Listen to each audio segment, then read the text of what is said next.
because in later life, he drank. But when you sit there and look at, as a teenager, he was beaten. He was a leader in the civil rights movement of Savannah during that period of time.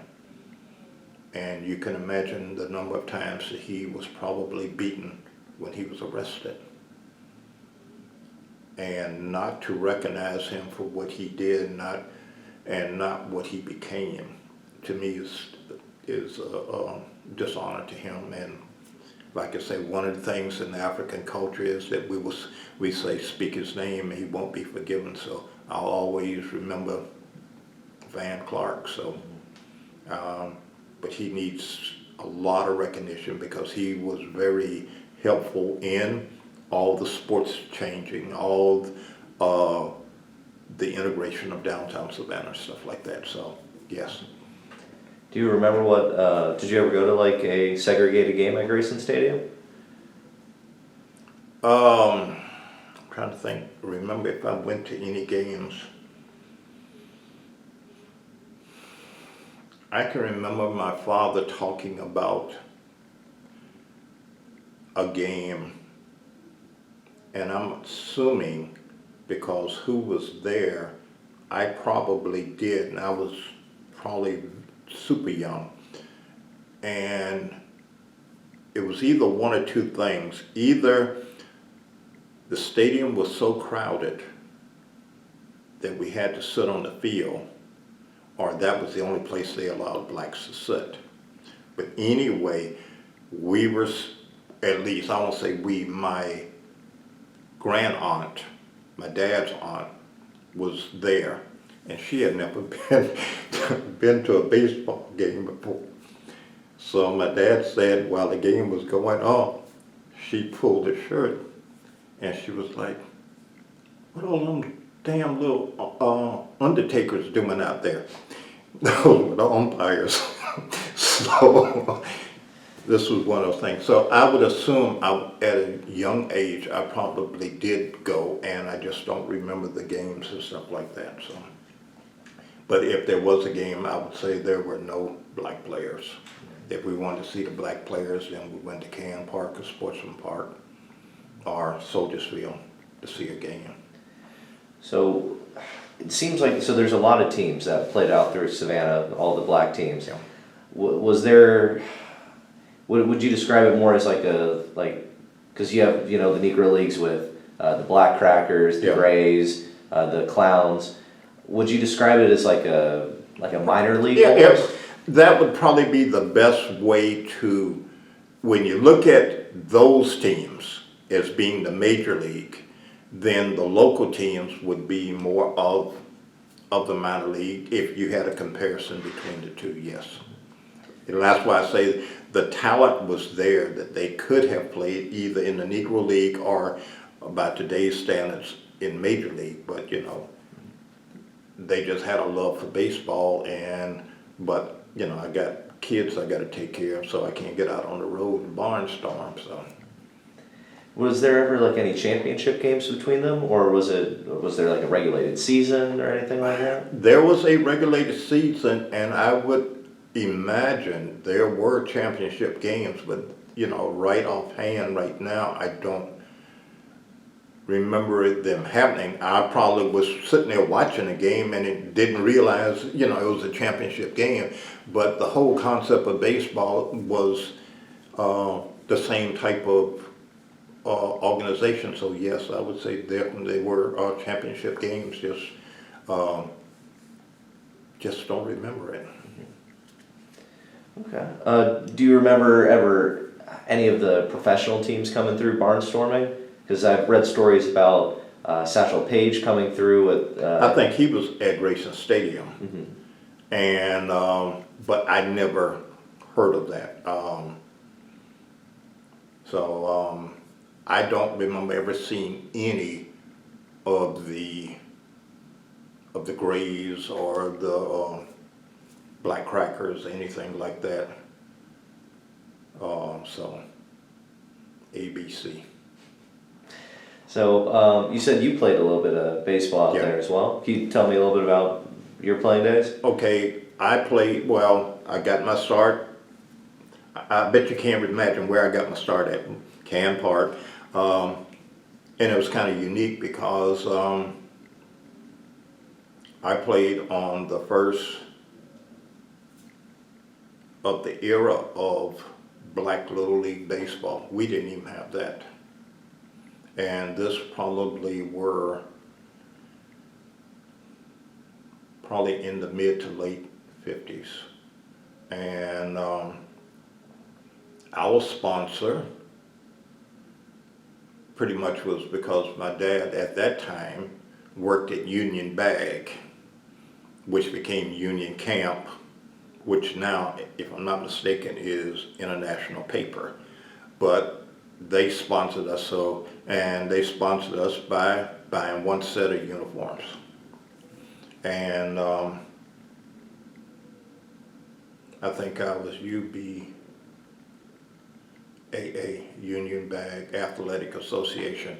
We had like the gray uniforms, wool gray uniforms, playing in the summer of Savannah with the UBAA across the chest. That was the team. We had on 37th Street in between Hardin and Florence, there was a liquor store that was called Mickey's. Mickey's would have been the team for the 4S's and Tompkins. Yamacraw had a team. There was a team out of the Gwinnett and Stiles Avenue area, the Springfield. And I almost want to say the county commissioner, for some reason, I have not been able to talk to him, but I think he and I played against each other. I think he played for Springfield. You had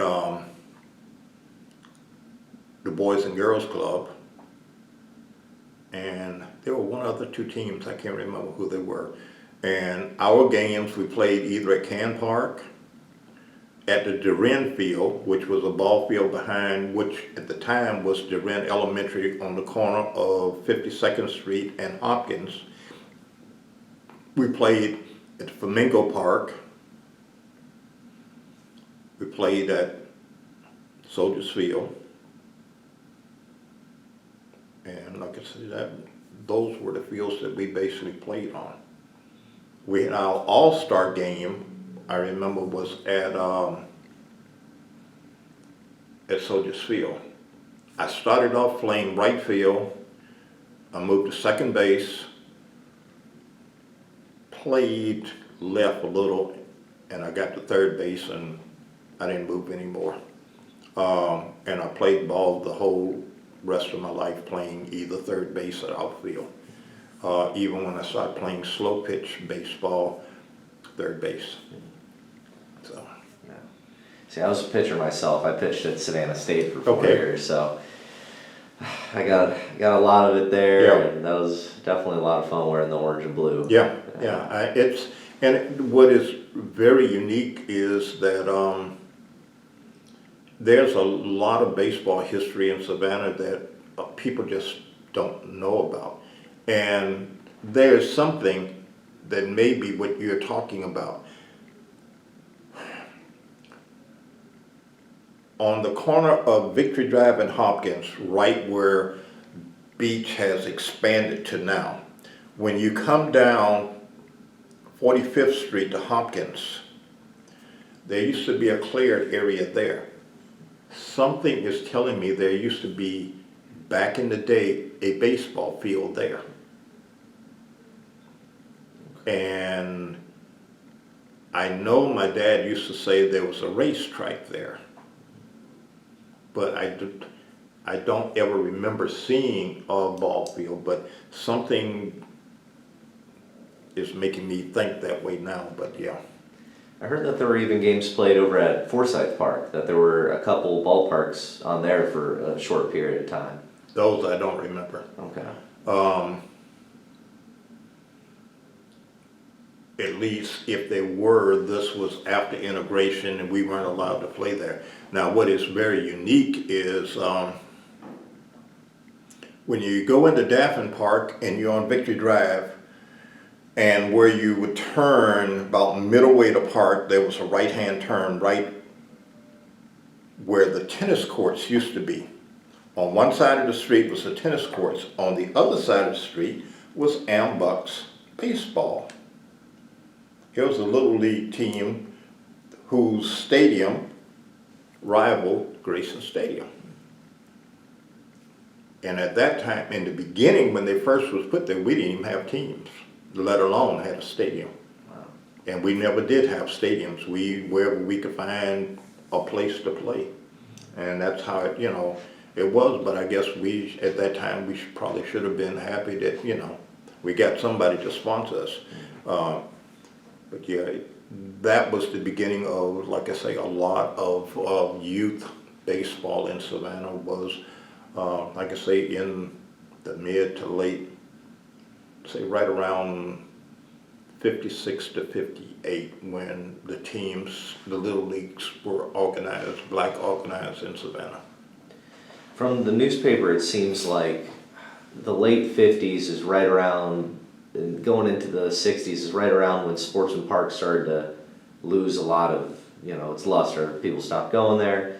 Mm-hmm. Was this because now Grayson Stadium was integrated and you would see black players there? It was the whole, to me, it was the loss of the whole black community. And that was a lot of it. It was opening up. You had the integration beginning to start. And places where you would used to go and support who was there for you, you forgot. This was the time when Sportsman Park went, I would say, probably went from a family-oriented mindset to we got to keep the doors open mindset, and we got to do what we got to do to stay open.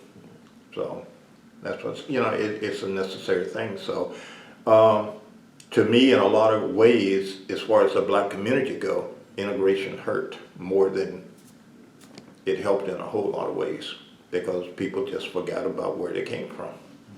What was there to support them when you didn't have nothing else. So,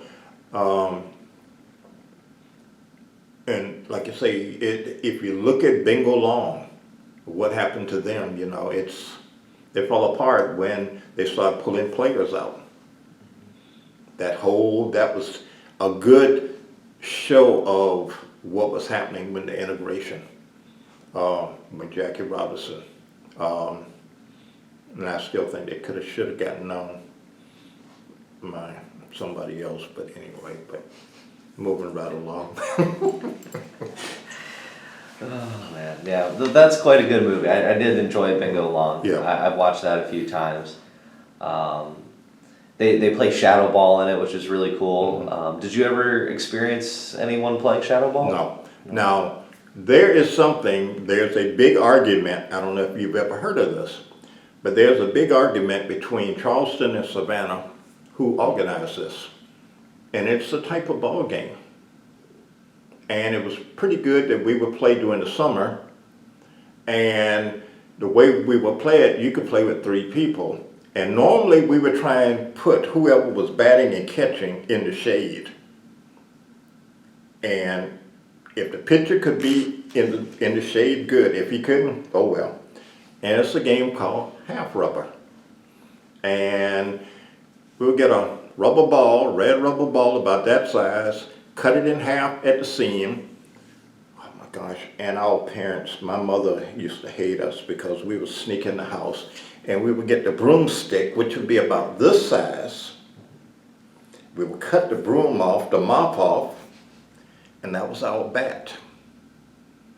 And talking about developing an eye for the ball, because if you can sit there and you would sail it, and if you could sit there and hit that rubber ball, that half a rubber ball, with a broomstick, your batting just improved. And But that was one of the things that we started playing as a young age. That was my true beginning of baseball, and playing in the streets of 46th Street. Because back in those days, 46th Street was dirt. 45th Street was paved, and right down the middle was a brick. And the reason for the brick was, I was told that's where the streetcar used to come down. And 46th Street, Stevens Street, Borough Street, Bullock Street, all of those were dirt. And most of that area was not paved until late 60s, 70s. So progress is slow when you know, in certain areas. So.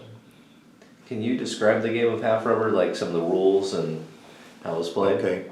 Like I say, normally it's a game that you can play with partners, or you can play with 3 people. You decide who's going to bat, who's going to catch, who's going to pitch. And the order is, when the batter is out, he pitch. When it's only 3,